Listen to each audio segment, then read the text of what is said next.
모든 성도님들 샬롬 반갑습니다. 아마 함께하고 싶지만 함께하지 못하는 이 마음, 함께 드리고 싶지만 드리지 못하는 이 마음, 정말 우리가 참 어려운 시기를 지내고 보내오고 있습니다. 아마도 많은 목회자들이 처음 이 영상 예배를 드릴 때 참 뻘쭘했습니다. 여러분 잘 모르시죠? 여러분은 영상에서 저를 쳐다보지만 아무도 없는 곳에서 혼자 카메라 보고 예배 드릴 때요, 처음엔 너무 이상한 거예요. 왜? 반응도 없고 화답도 없고 그저 나는 카메라만 보고 있는데 누군가가 볼지 안 볼지도 모르죠. 근데 그 마음 가운데 전할 때 참 설교라는 게 쉽지 않았습니다. 그런데 저도 목회자이기 때문에 1부, 2부 예배를 똑같이 예배 드리려고 굉장히 노력을 해요. 그런데 1부 예배 때 화답하는 숫자와 2부 예배 때 화답하는 숫자가 다르다 보니까 어떨 땐 나도 모르게 약간 위축될 때가 있습니다. 뭘 말을 해도 대답이 없는 것 같고 별 반응도 없으면 왠지 할 얘기도 멈칫하게 되고 이런 마음인 거죠. 왜냐하면 그게 사람이란 게 상호 반응이라는 게 있을 때 더 시너지 효과를 이루게 되는데, 뭐 할렐루야 그런데 아무도 아멘을 안 해요. 혼자 할렐루야 해놓고 혼자 마음으로 아멘 해야 되나? 그러니까 참 이럴 때가 있지 않습니까? 그래서 참 이런 마음들 속에 삶이라는 건 반응이구나. 여러분이 좋은 사람이 되는 방법을 가르쳐 드릴까요? 목장 예배 드릴 때 목자가 무슨 얘기하면 와 너무 은혜예요 이 한마디 해주잖아요. 갑자기 목자의 마음에 성령의 충만함이 넘치면서 그날따라 막 기도도 막 넘쳐나요. 근데 무슨 말을 해도 시큰둥. 이번에도 금요 목장 하는데 어떤 목자가 그 얘기를 하더라고요. 어떨 때 가장 감사하냐 그랬더니 목원들이 자기의 삶을 막 나눠주기만 해도 너무 감사하대. 그게 왜 그럴까요? 아마 반응이고 호응이고 이것이 살아감에 있어서 인격이라는, 사람이 혼자 살 수 없이 같이 살아야 되는 아마 그런 인간으로 만들어졌기 때문에 그러지 않는가. 그런데 이거는 하나님도 마찬가지일 거예요. 아무리 하나님께서 선지자를 보내도 또 어떤 목회자를 보내도 반응하지 않으면요, 하나님도 재미가 없는 거예요. 아니 보내서 아멘할 때 더 주고 싶은 거지, 보냈는데 저거 가짜다, 말하지 못하게 한다, 죽이려고 한다. 그럴 때 하나님의 마음도 딱 거기서 닫히면서 어떻게 됩니까? 요즘 열왕기하 아마 마지막 선지서를 새벽에 보고 있는데 그 이야기 뭐냐면 이제 더 이상 보내고 싶지 않다. 그리고 에스겔서에 나오지만 내가 그 성전을 떠나겠다라고 하는 마음. 하나님이 이렇게 소심하십니까 하는데 저는 충분히 이해합니다. 왜냐하면 그렇게 목이 터지도록 그들에게 보내고 눈물을 흘리고 선지자를 보내도 반응하지 않는 그들의 모습에 하나님조차도 지칠 수 있다. 그래서 오늘 제목이 되게 중요하죠. 오늘의 제목이 뭡니까? 하나님께 응답하는 삶. 그러니까 여러분이 말씀을 들어도 어떤 말씀을 보아도 은혜를 누렸을 때 그 은혜를 누린 대로 살아가는 것이 하나님이 가장 기쁠 텐데, 이건 은혜를 받았는지 예배에 감격이 있는지 오늘 왜 왔는지 보는 사람이나 본인도 헷갈릴 때가 있다는 거죠. 그래서 오늘 시편 136편을 읽었지만 5편부터 이하의 말씀을 가지고 하나님께 응답하는 삶이 무엇인가를 한번 나눠보고자 합니다. 우리가 시편 120편부터 34편까지의 이야기는 성전에 올라가는, 지난주 설교의 제목이 뭐였죠? 기쁨.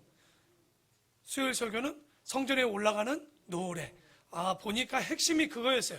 성전에 올라가는 마음의 자세였을 거예요. 그런데 그걸로 끝나는 게 아니에요. 시편 135편부터 50편까지의 이야기는 성전에 들어가서 예배하는 자의 자세를 이야기합니다. 그러니까 성전만 올라가면 답니까?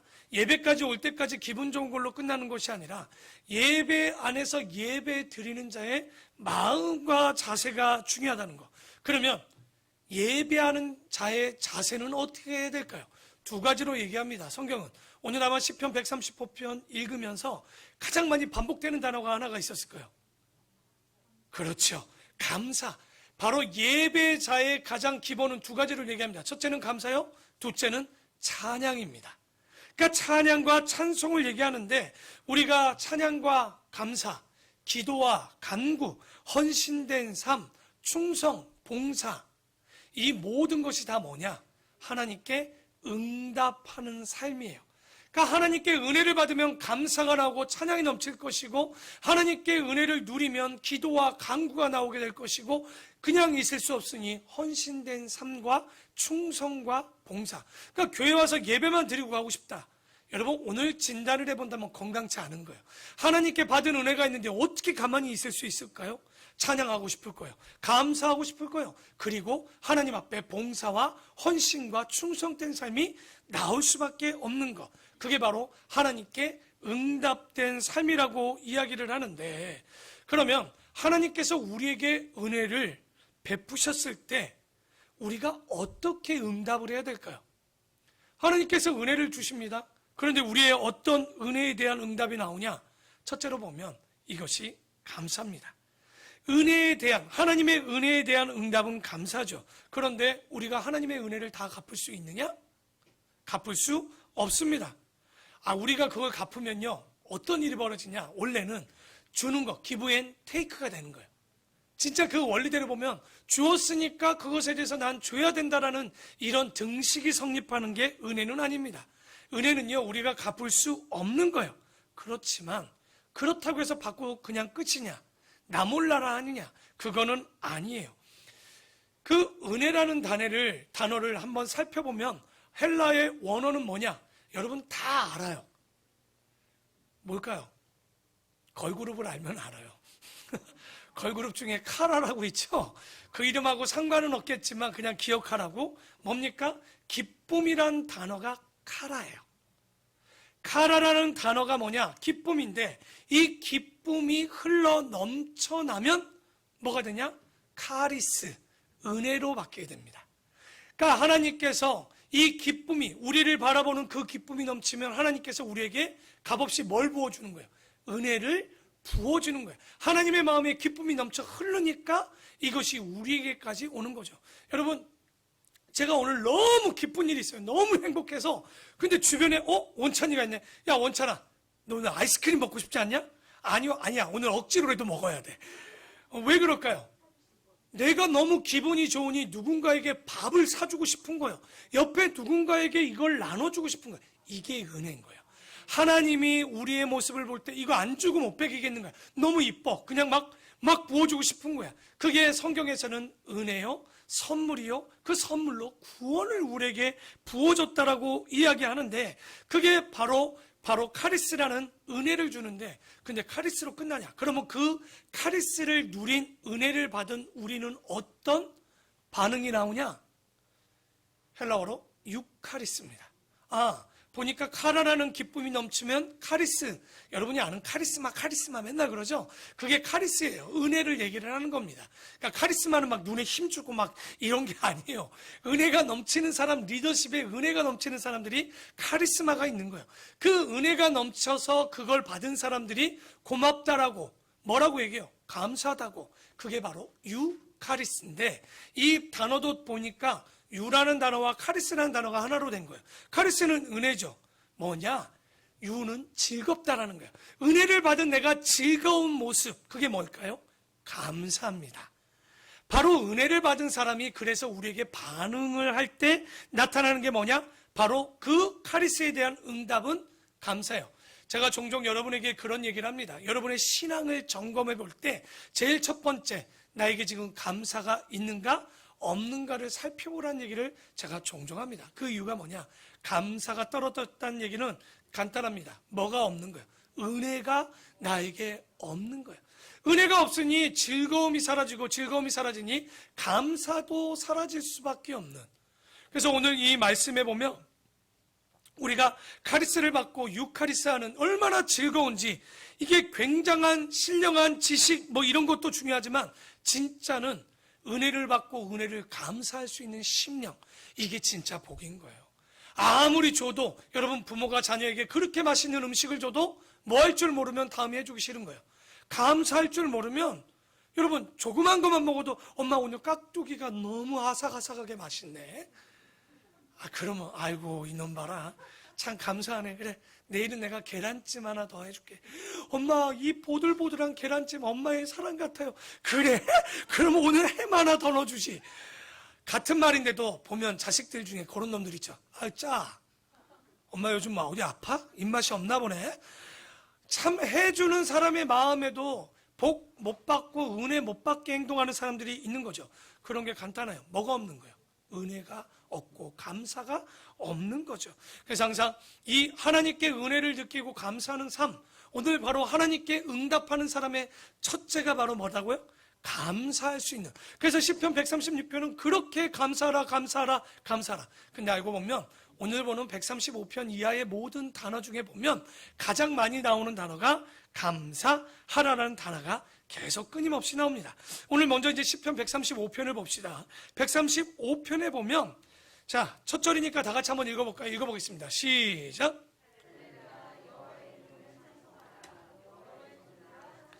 네, 135편은요, 조금 다른 단어가 반복되네요. 뭐가 나오죠?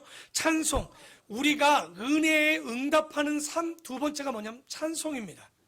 그러니까 하나님께 응답하는 삶 중에 내가 여러분 입술에 찬양, 알잖아요. 입에 흥이 넘쳐서가 아니라 기분이 좋으면 나도 모르게 코에 뭐가 나옵니까? 콧노래 나온다고 그러죠? 여러분 잘 보시면 입에 노래가 없은 지 꽤 될 거예요.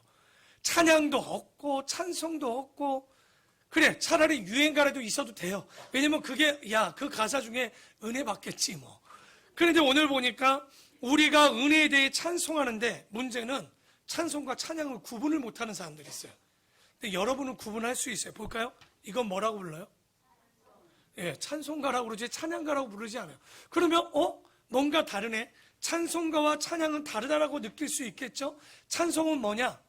바로 대상이 다른 거예요. 찬양과 찬송은 대상이 달라요.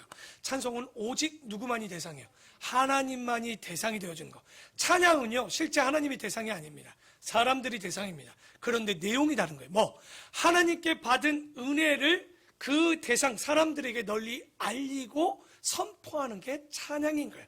그래서 우리가 알고 있는 CCM들, 복음 성가들은 다 찬송이에요? 찬양이에요? 찬양이죠. 근데 그중 가운데 그 내용이 찬송, 하나님만을 높이는, 우리 지난주 불렀죠? 예수 우리 왕이여 이곳에 오셔서. 이거 원래 뭐였어요? 찬송가였어요? 복음성가였어요? 복음성가였죠. 그런데 이게 계속 불려주고 모든 사람들이 하나님을 높이는 게 감사하니 이게 어디로 들어온 거예요?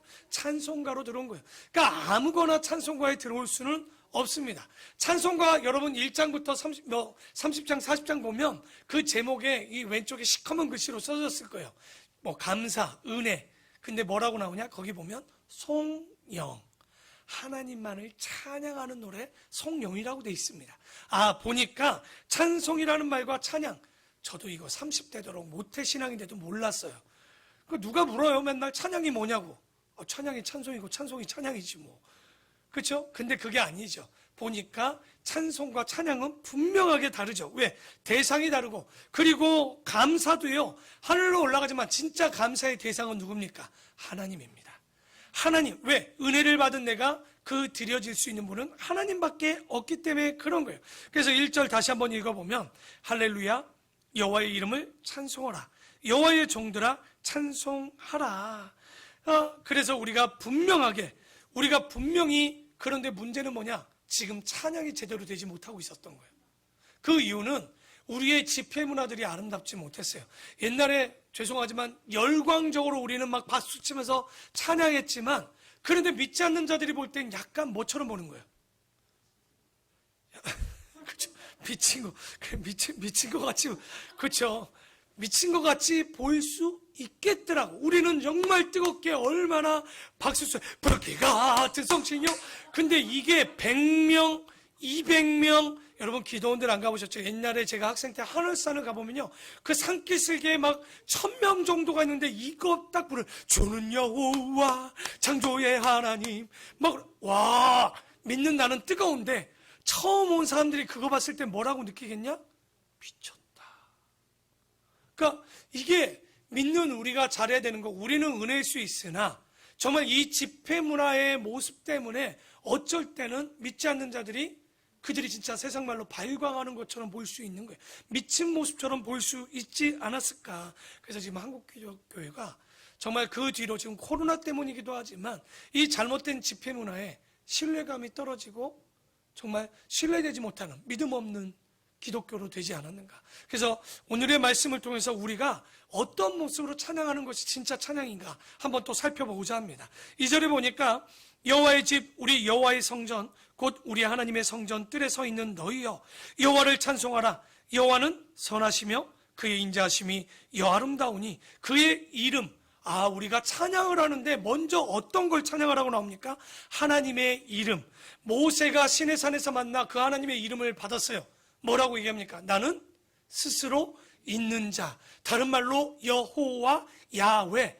근데 이게 얼마나 청천벽력 같은 얘기냐?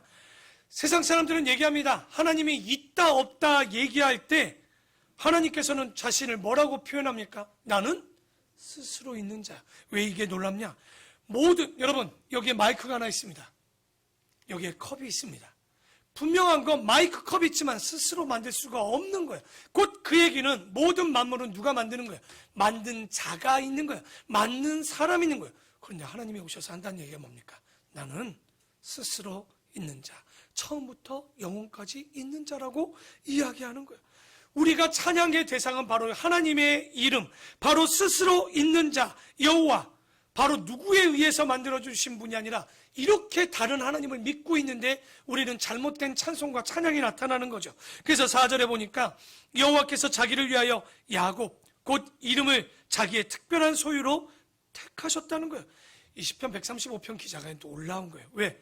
이 사람은 역사, 하나님의 창조, 하나님의 이름, 하나님의 구원, 하나님의 권능, 이 이야기를 계속 얘기하는데 지금 뭐라고 얘기합니까? 선택됐대요. 이거 에베소서쯤 가면 우리가 바울이 얘기하죠. 창세 전에 선택되고 택하신 사람이 우리래요. 왜 주님을 우리는 찬송하고 찬양할 수밖에 없냐? 그분이 그 이름을 찬양해야 되고 더 놀라운 건 우리를 택하셨다라는 거예요. 여러분, 이 자리에 있는 여러분들 다 이미 택하신 줄 믿습니다. 두려울 게 없는 거예요. 이미 천국에 갈 사람 티켓을 나눠줬는데 뭐가 두렵습니까? 이 땅이 뭐가 두려워요? 여러분, 우리가 영화를 봐도 그 영화 속에 세상의 종말에 대한 영화들이 많이 나오죠. 근데 그 가운데 마지막에 돈 있는 자들이 뭘 다 갖고 있는 거예요? 티켓이 있잖아요. 그게 배가 되든 어떤 우주선이 되든 마지막 이 티켓을 받는다는 거. 여러분, 정말 구원 열차의 티켓을 이미 여러분은 택하시고 받은 줄 믿습니다. 그렇기 때문에 얼굴이 그러면 안 되는 거예요. 천국 가는 티켓 갖고도 그렇게 억울하면 안 돼요. 천국 가는 티켓 가지고 이 땅에서 좀 받는 고난 가지고 막 죽을 등 살 등 이러면 안 되는 거예요. 그래 봐야 난 티켓 있다 야.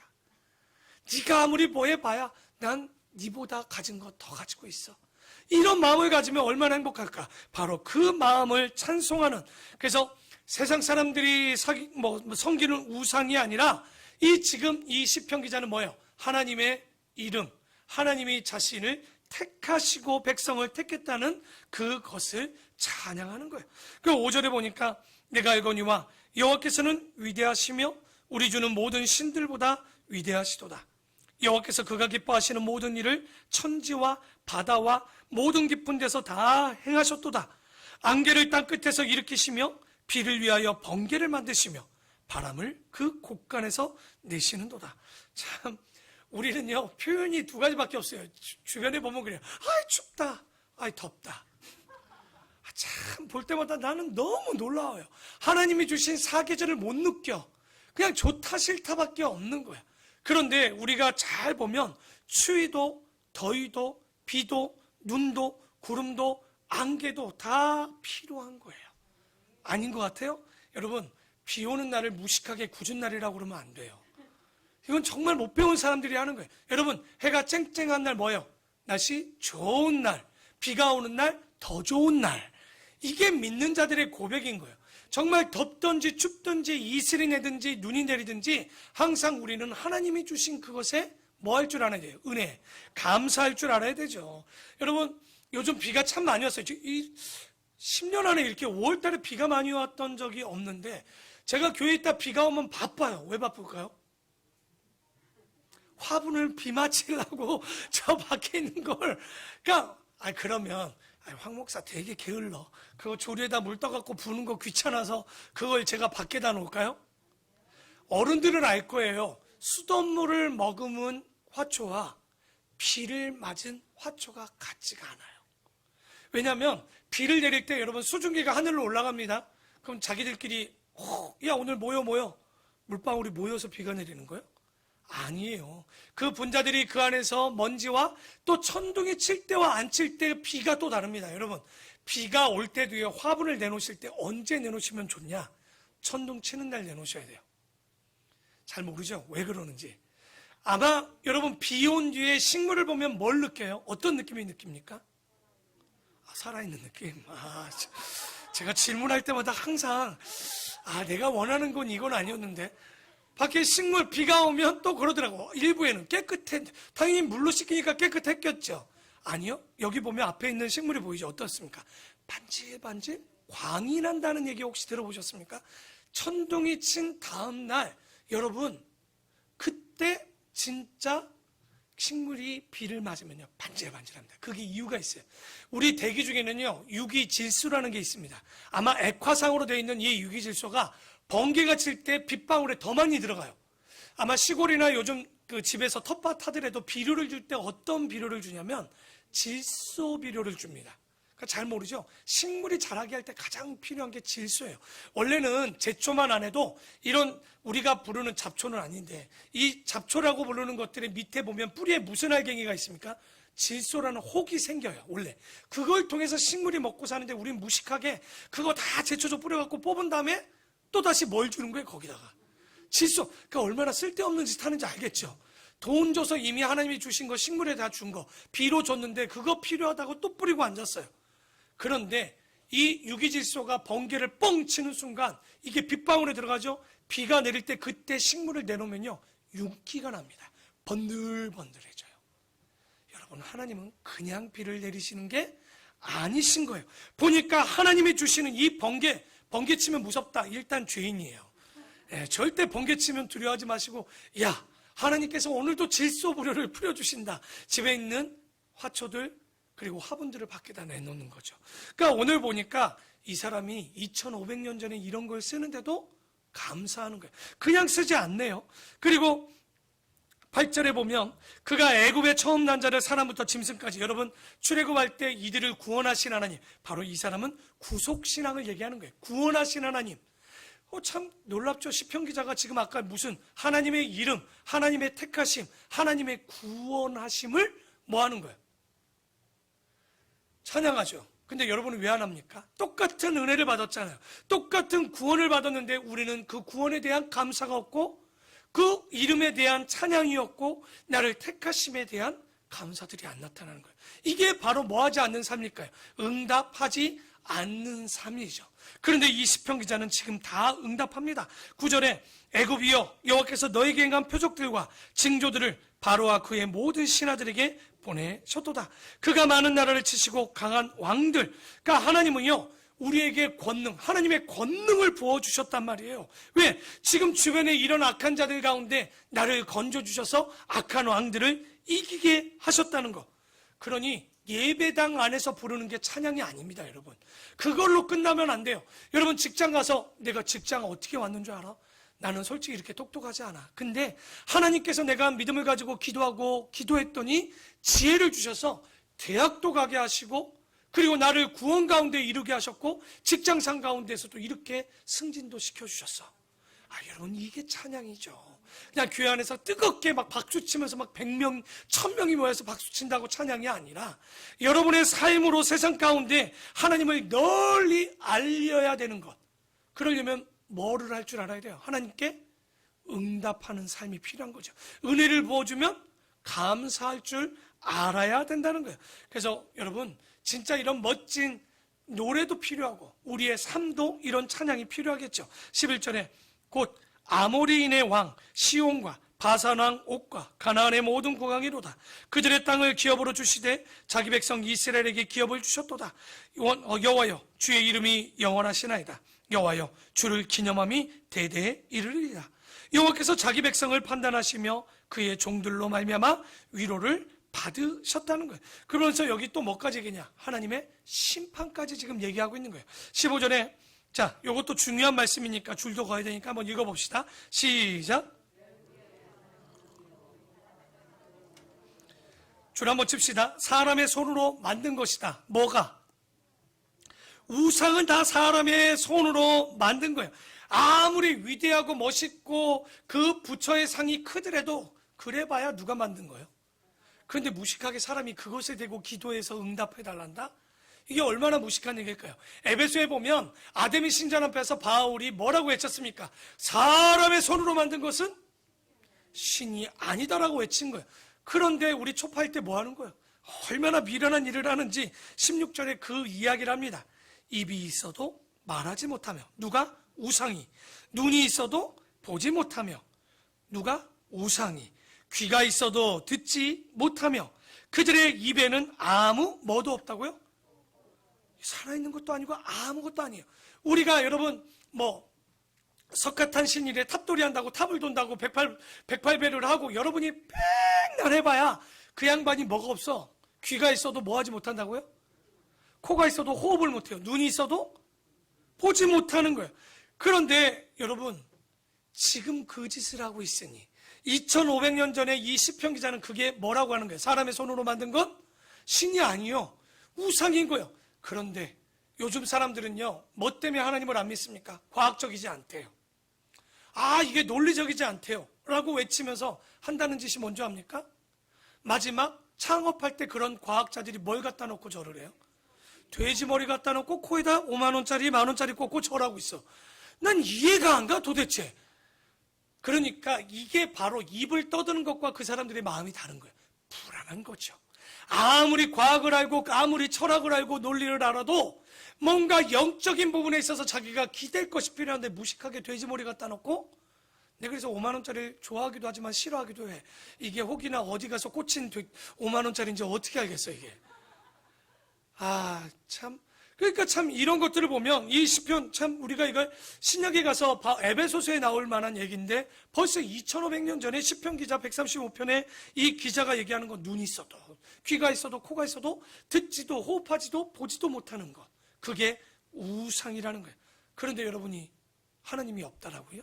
이게 말이 안 되는 얘기예요. 19절에 이스라엘 족속아 여호와를 송축하라, 아론의 족속아 여호와를 송축하라, 레위 족속아 여호와를 송축하라.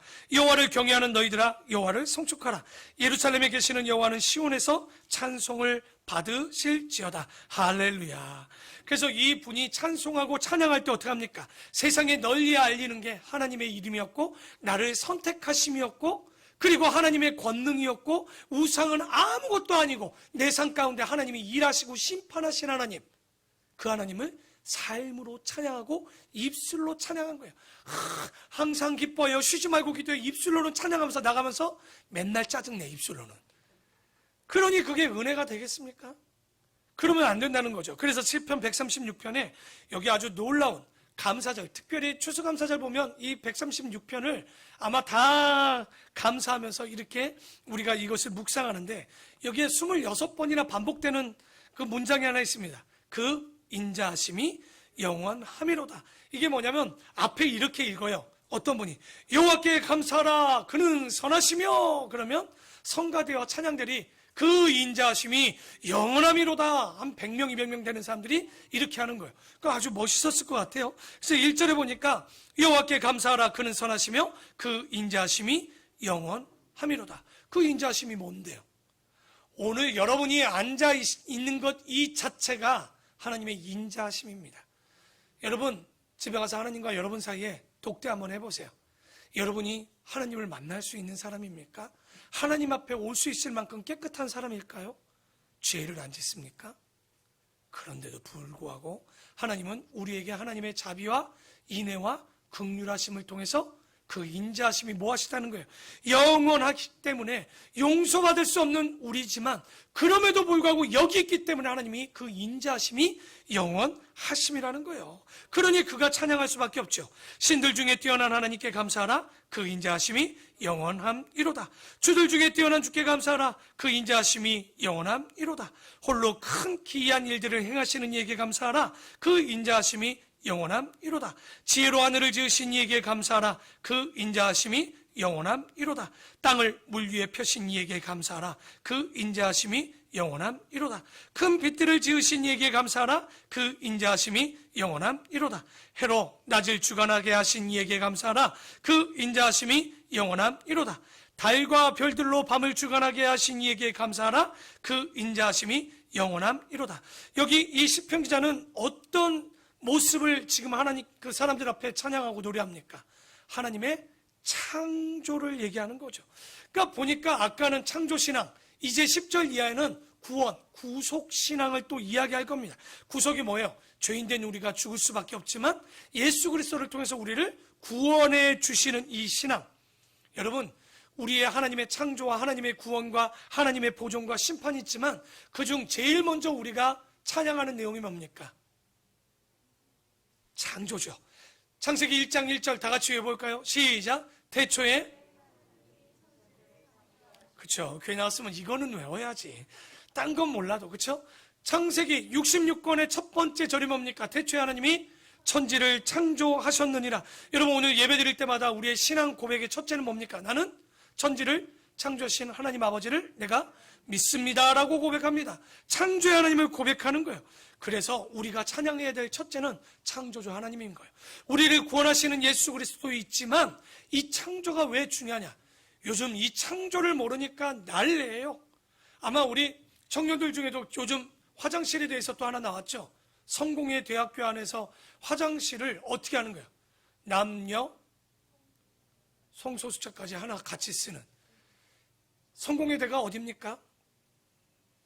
예, 여러분 잘 알겠지만 이 종교적으로 분명히 하나님을 믿는 이런 곳임에도 불구하고 그들이 인권 좋죠. 나쁜 말 아닙니다. 그런데 그들이 놓치는 게 하나 있습니다. 뭡니까? 창조의 섭리와 원리를 모르는 거예요. 지금 유럽의 교회들이 왜 무너지는 줄 압니까? 창세기를 안 가르치는 거예요. 창조 원리를 모르는 거예요. 하나님은 세상에 필요 없는 걸 만들지 않으셨다는 거예요. 동물 하나도, 그리고 어떤 벌레 하나도 우연히 만든 게 없어요. 다 필요에 의해서 만들었다면 여러분은 누구보다도 가장 소중한 누굽니까? 창조물이에요. 하나님이 가장 소중하게 세상의 어떤 것과도 바꿀 수 없는. 그러니까 저는 이렇게 굉장히 자존감이 높아요. 솔직히 저는 생긴 거에 비해서 마음은 정우성이요. 여러분은 믿지 않겠지만 왜냐면 뭐 자기들이 나한테 해준 게 뭐가 있어? 하나님이 나를 만들어주셨고 나를 불러주셨고 내 집이 작은 건 잠시 살 집이요. 안 그래도 사람들 돈 내고 캠핑하는 판에 그냥 작은 집에서 살고 좀 불편하게 살면 어떻겠어? 걱정할 거 없잖아요. 여러분 여기 있는 우리 친구들 걱정하지. 공부 못해도 괜찮아. 열심히 하면 돼. 그래도 못하는 건 하나님이 주신 이유가 있겠지. 다 공부 잘하면 다 1등 아닐 거야 이게. 그렇지 않습니까? 그러니까 공부를 다 잘한다고 해서 좋은 게 아니에요. 못하면 하나님은 분명히 공평하게 다른 부분을 주신 거예요.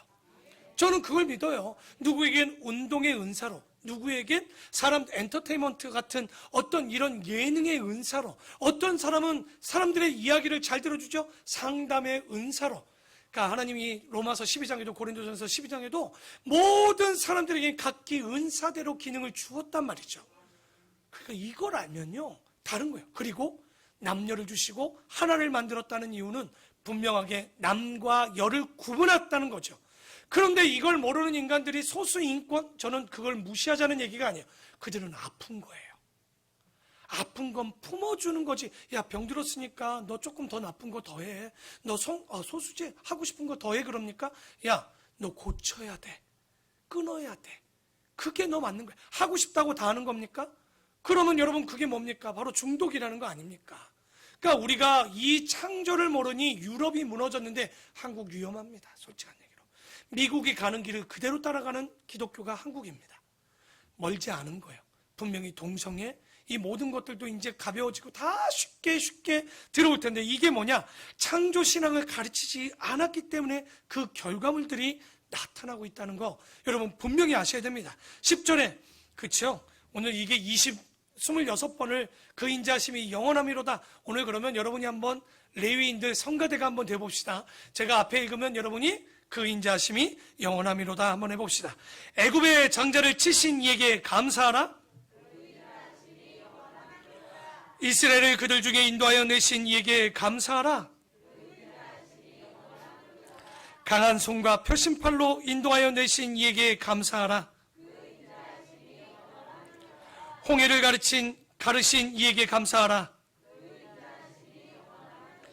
이스라엘을 그 가운데 통과하게 하신 이에게 감사하라. 그렇죠. 여기 보면 창조와 구속, 구원의 하나님 그 신앙을 또 계속 이 사람은 찬양을 하고 있습니다. 15절입니다. 계속하십시오. 바로와 그 군대를 홍해에 엎드려뜨리신 이에게 감사하라. 그 백성을 인도하여 광야를 통과하게 하신 이에게 감사하라. 여기까지는 구약성경 중에 민수기를 보신 거예요. 이 사람은 민수기도 아는 거예요. 그래서 거기까지 찬양했죠. 큰 왕들을 치신 이에게 감사하라. 점점 지치는구나. 자, 유명한 왕들을 죽이신 이에게 감사하라. 아모리인의 왕 시온을 죽이신 이에게 감사하라. 바산 왕 옥을 죽이신 이에게 감사하라. 여기는 여호수아의 내용입니다. 이 사람이요, 성경의 역사를 보면서 그 인자하심을 얘기하는 거예요. 그 인자하심이 영원함이로다. 그들의 땅을 기업으로 주신 이에게 감사하라. 곧 그 종 이스라엘에게 기업으로 주신 이에게 감사하라. 우리를 비천한 가운데서 기억해 주신 이에게 감사하라. 우리를 불러주시는데요, 오늘 23절에 보니까 우리를 무엇 가운데 기억해 주셨다고 합니까? 비천한 가운데. 잘 보면요, 하나님이 마태복음 5장 2절에 얘기하죠. 심령이 가난한 자는 복이 있나니 천국이 그들의 것이미요라고 얘기합니다. 그래서 마가복음은 정확히 얘기합니다. 뭐라고 해야죠? 가난한 자는 복이 있나니 천국이 그들의 것이에요. 그러니까 낙타가 바늘귀, 어떤 사람들? 부자가 낙타 바늘귀에 들어가는 거. 그러니까 우리가 심령만, 진짜 여기 가난한 사람은 2배의 복을 받은 거예요. 일단 왜? 천국이 여러분들 것이 될 가능성이 확실히 높아요. 그런데 부자는 천국에 들어가기 어려운데, 그런데도 여기 있다 3배의 복을 받은 줄 믿습니다. 왜냐하면 그만큼 어려워요. 그런데 아니나 다를까 23절에 보면 우리를 부자로 있을 때 부르시는 게 아니에요. 왜? 그때는 하나님을 잘 안 찾아. 그러니 언제냐? 비천한 가운데 우리를 기억해 주시는 거. 하나님은요, 우리가 잘 나갈 때, 그럴 때 부른 게 아니에요. 이스라엘 백성들이 애굽에 있을 때는요, 종 이하의 대우를 받을 때입니다. 그들이 뭐 했던 사람들입니까? 피라미드와 오벨리스크라는 탑과 함께 이런 것들을 쌓을 때 램프를 만들던 사람이에요. 성경에 보면 모세와 함께 이야기할 때 그들이 뭘, 진흙을 이겨서 뭘 만들고 있었죠? 벽돌. 왜? 피라미드를 쌓으려고 만든 게 아니에요. 이것은 피라미드를 쌓을 때 여러분 돌 하나가요, 제 키보다 큽니다. 그걸 어떻게 사람이 옮겨요? 어깨가 맵니까? 그런데 그게 높이가 50m, 60m 되는 높이의 피라미드를 쌓을 땐요, 어떻게 하냐? 램프라는 걸 쌓아요. 램프가 뭐냐면 이 삼각형 모양으로 되어 있는 벽돌로 쌓은 램프. 그래서 저 밑에서 한 7, 80m 밑에서부터 밀고 올라오는 거예요. 그래서 그 곳에 가보면, 람셋 있는 그런 데 가보면요, 어떠냐? 산이 있어요. 거긴 사막인데 산이 없어야 되는데 산이 있어. 산인 줄 알았더니 그 사질과 같은 흙도 이겨지지 못하는 그런 흙인데, 모세 덕택에 뭐도 못 얻게 됐습니까? 지푸라기도 못 얻게 됐죠. 그들이 그걸 가지고 쌓아서 벽돌 수량을 맞췄던 거예요. 여러분, 거기 가서 정말 그 산들을 보면요, 눈물이 나는 게, 얼마나 고생했을까, 얼마나 피눈물이 났을까. 그때 모세를 통해서 구원하시는 하나님. 그들이 어떻게 할 때? 비천한 가운데. 그걸 두시지 않아요. 여러분, 예수님의 제자들 중에, 죄송한데 똑똑한 사람이 없었어요. 그중 7명은요 베세다 출신들이었어요. 누굽니까? 바로 갈릴리 베세다는요 어부들이에요. 비린내 푹푹 풍기는 사람들. 그러니까 오죽했으면 예수님도요, 성경을 좀 기록해야 되는데 기록할 만한 사람이 없어. 그러니까 사람들이 가장 미워하는 사람이 하나 있습니다. 직종. 뭔지 압니까? 세리죠. 세무소에 가서 세리 보고 나를 따르라 부른 이유가 있어. 왜? 네가 좀 내 말 좀 기록 좀 해라. 기록 좀. 왜냐하면 베드로 성격은 급한데 글을 못 써. 이게 어떤 말인지 이거를 쓸 표현의 능력이 떨어지는 거예요. 그래서 세리마태를 부르시는, 다시 말해 하나님은요, 여러분, 그런 저를 여기 세우셨고 그런 여러분을 불러주신 거예요. 우리가 똑똑하면 여러분이 얼마나 똑똑합니까? 돈을 가졌으면 얼마나 가졌을까요? 명예가 있으면 얼마나 있을까요? 그런데도 불구하고 우리를 불러주시고 비천한 가운데 기억해 주신 하나님. 그러니 우리는 그 인자하심이 영원함이로다 외칠 수밖에 없는 거죠. 그래서 우리를 우리의 대적에게 건지신 이에게 감사하라. 2절 남았어요. 모든 육체에게 먹을 것을 주신 이에게 감사하라. 마지막입니다. 하늘의 하나님께 감사하라. 그래서 시편 136편 기자는요, 두 가지를 얘기합니다. 사람이 갖는 최고의 심성이 뭘까요? 하나님께 감사하는 거예요. 여러분, 감사가 없다면, 그러니까 하나님의 사람으로 가고 싶다. 첫째, 그 마음을 가져야 되는데 그 마음이 뭐냐? 하나님을 사랑하는 마음이요. 두 번째, 최고의 지성은 뭘까요? 하나님을 아는 거예요. 그러니까 여러분, 여기 있는 여러분들 대단한 사람들이에요. 최고의 지성인들입니다. 그 이유는 과학 이런 걸 떠나서, 여러분 성경 보면서 우리처럼 유기질소가 있고 막 비에 뭐 이런 것이 있다, 어디 가서 듣겠어. 잘 몰라요, 사람들. 그런데 이게 바로 하나님을 아는 지식을 얻는 거. 두 번째, 하나님께 감사함을 얻는 거. 이게 바로 최고의 지성이요, 최고의 감성, 심성을 가진 우리. 얼마나 아름다울 수 있을까? 바로 시편 136편은 바로 그 응답하는, 하나님께 응답하는 사람이 가져야 되는 두 가지, 감사와 찬양을 우리에게 또 보여줍니다. 이제 시편 137편은요, 조금 포로기가 끝났는지 포로 때였는지 왔다 갔다 합니다. 그 중간쯤 어디, 그러니까 지금으로부터 2500년 바벨론 포로 때쯤 쓰여진 걸로 보여지는데요. 1절에 보니까 우리가 바벨론의 여러 강변 거기에 앉아서 시온을 기억하며 울었도다. 그 중에 버드나무에 우리가 우리의 수금을 걸어놨대요. 그러니까 이게 시에 쓰는 언어다 보니까 잘 무슨 말인지 모르잖아요. 버드나무라는 뜻이요, 히브리어로 아랍임인데 이게 무슨 뜻을 갖고 있냐면 나뭇잎이 두 개가 맞춰 부딪혀서 처량한 소리를 내는 분위기인 거예요. 그러니까 바벨론 그 강가에 앉아있는데 처량해. 내 고향, 내 성전은 저 예루살렘에 있는데 거기다 지금 뭘 걸어놨다고 돼 있습니까?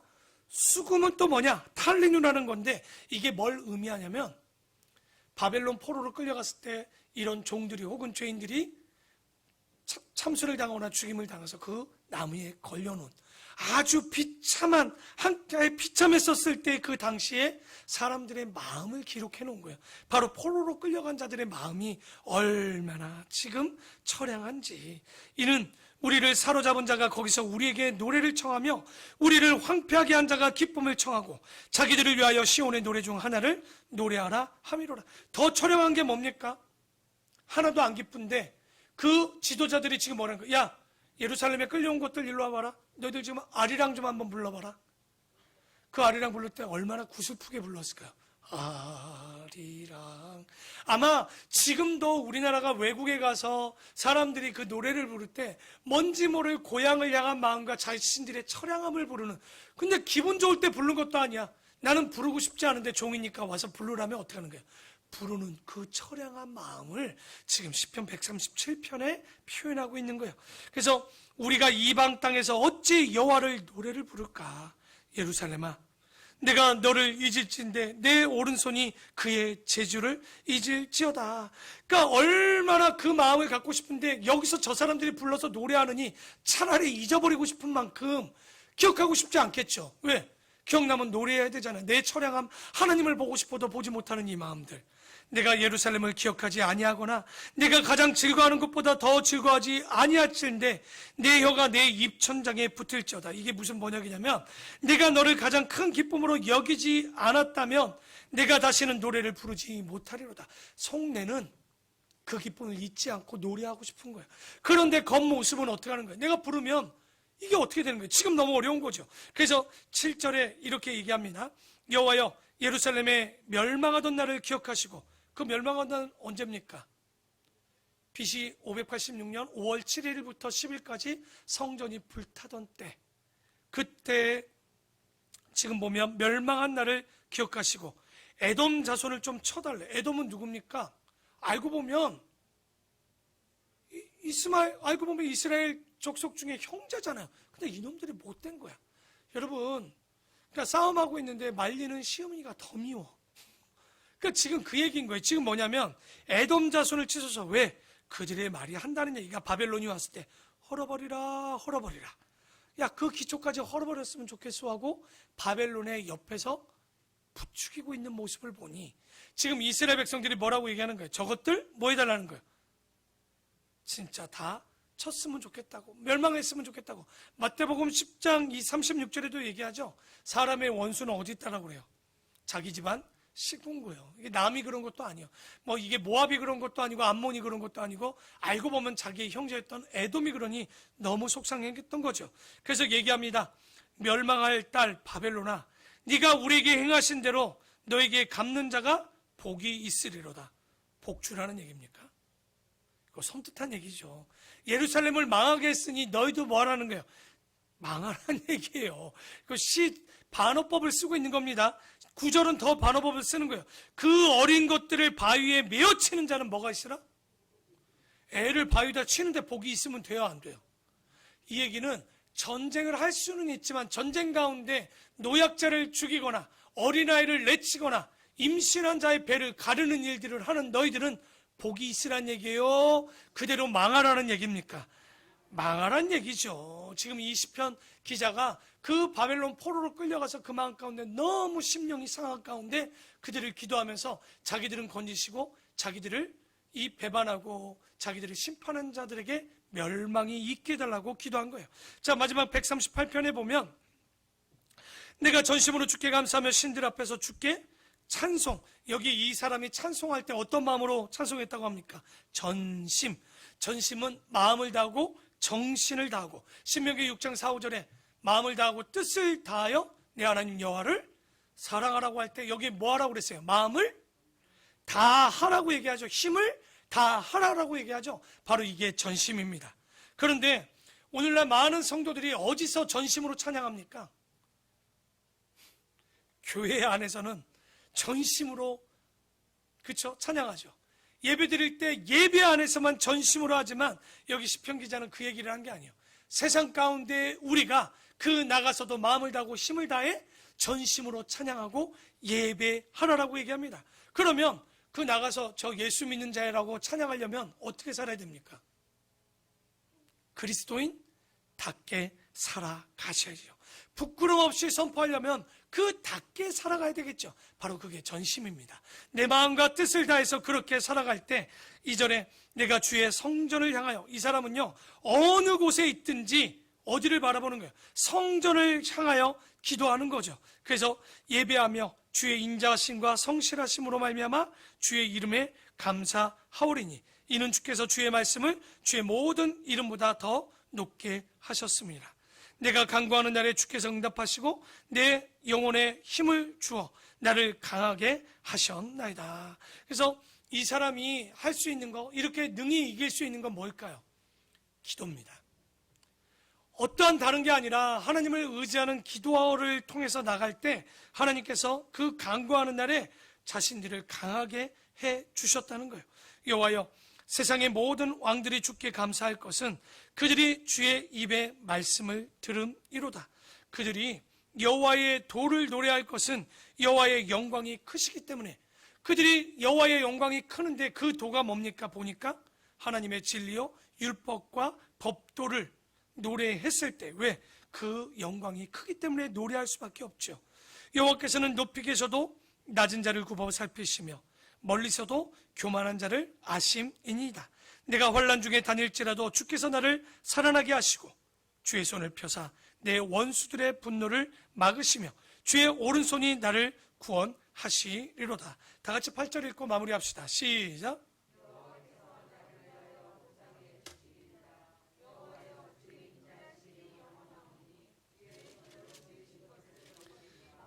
아멘, 할렐루야.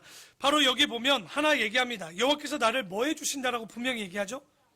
나를 위하여 보상해 주신다는 건 나만이 아니라 나와 관계된 모든 것들에 대해서, 그게 물질이라면 물질, 환경이라면 환경, 그리고 삶이라면 삶에 대해서 억울함이 없게 하시는, 그래서 성경은 그걸 뭐라고 그래요? 신원하시는 하나님이라고 얘기하죠. 보상해 준다는 거예요. 어떤 날에 바로 우리의 삶이 하나님께 응답되어지는 날, 바로 하나님의 이름을 찬양하는 날, 나를 택하심을 감사하던 날, 나를 모든 관계 속에서 하나님께서 복 주시고 인도해 주심을 깨닫는 날, 바로 하나님께 응답되어지는 날. 오늘 마지막 8절은 얘기하는 거예요. 여호와께서 나를 위하여 뭐 해주시겠다?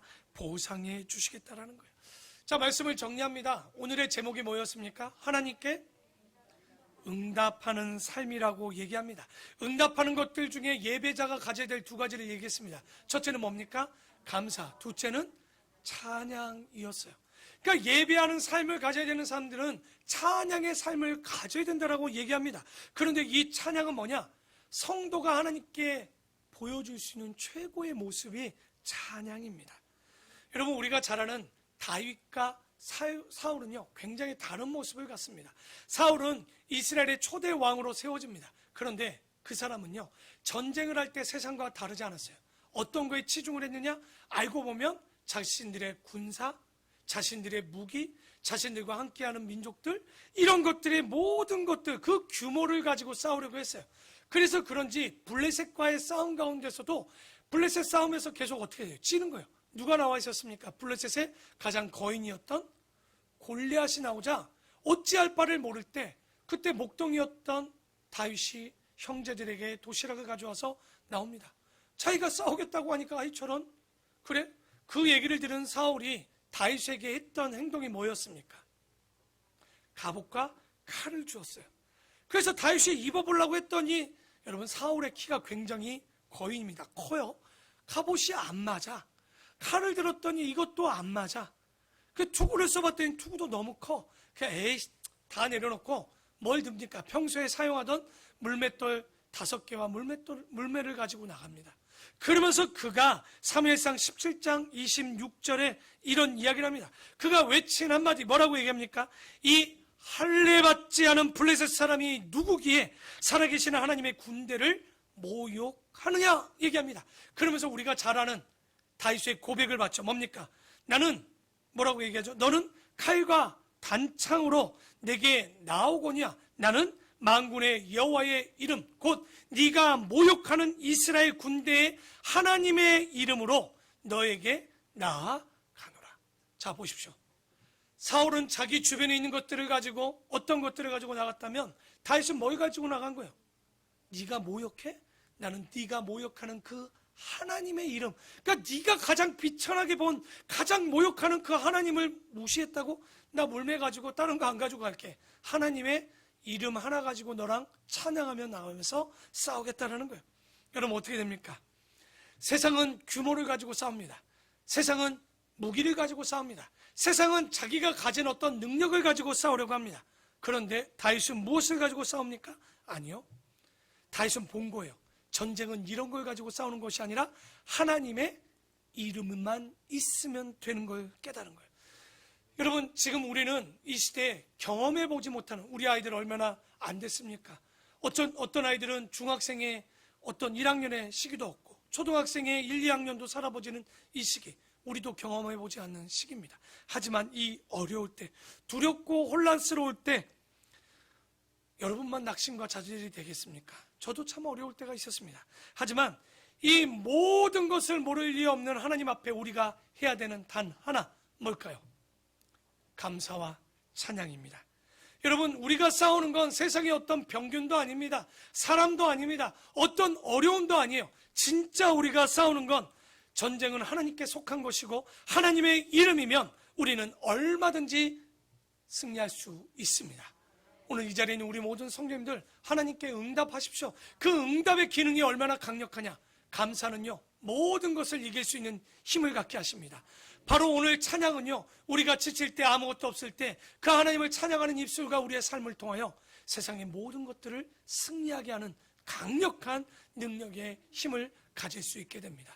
오늘 우리의 삶 가운데 어느 곳을 바라보느냐? 바로 하나님을 바라볼 것이요, 그 하나님을 바라보는, 하나님께 응답하는 삶은 감사와 찬양, 바로 하나님의 이름, 하나님의 선택하심, 하나님의 구원하심, 하나님의 창조, 우리를 건져주신, 구속하신 그 하나님의 이름, 그 이름을 잊지 않고 나아갈 때, 우리 다음 주 만납시다.